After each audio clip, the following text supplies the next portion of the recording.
After 10 seasons, Smallville finally reaches its long-promised destination in Season 10. Clark Kent steps fully into the role of Superman, but before that iconic flight and that suit reveal, the show spends its final year doing what it's always done best, exploring the emotional cost of heroism in a world that's constantly shifting under Clark's feet. Thematically, Season 10 wears this influence on its sleeve, and that's not a bad thing. The Spider-Man influence is immediately apparent. Public trust in vigilantes plummets, and media figures like Cat Grant and the Daily Planet editor, who are basically Smallville's own version of J. Jonah Jameson, stir up fear, suspicion, and tabloid outrage. Clark's dual identity as the Blur echoes Peter Parker's constant dilemma. Do great power and secrecy make you a threat, or a symbol? The X-Men undertones also rise to the surface. Metahumans are feared and hunted, not just misunderstood. Heroes like Green Arrow and Hawkman become targets of a society that doesn't understand their mission, and much of the season plays like a mutant rights parable. The idea of difference as danger is not new to Smallville, but here it reaches critical mass, especially when the government steps in. Enter the Vigilante Registration Act, Smallville's answer to The Incredibles and Captain America Civil War. The show smartly flips expectations. Clark, often the idealist, actively supports registration.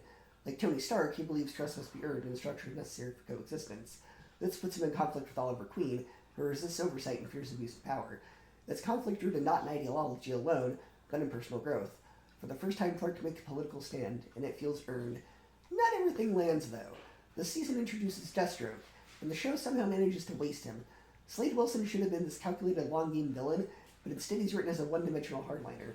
For a show that's redeemed villains like Lionel Luthor and given layers to Tess and Zod, this felt like a missed opportunity.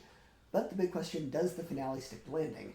Yes, Smallville understands that Superman is more than just a suit and a flight. The final stretch embraces legacy, love, sacrifice, and hope. Every major relationship comes full circle. Clark and Lois, Clark and Jonathan, Clark and Lex. Yes, Lex comes back for the last episode. The final confrontation with Darkseid is more metaphysical than bombastic, but it works because the season has leaned hard into destiny and inner strength over brute force. The final moments, Clark embracing who he is, donning the cape and soaring into the sky, are pure payoff. It's not just about him becoming Superman. It's about us, the audience, having to watch him earn it. The final verdict is that this gets a 9 out of 10. Smallville Season 10 is a victory lap laced with real stakes. Its pop culture parallels elevate its themes, its emotional arcs deliver, and while not every subplot hits the mark, it's a deeply satisfying conclusion to one of TV's most ambitious origin stories.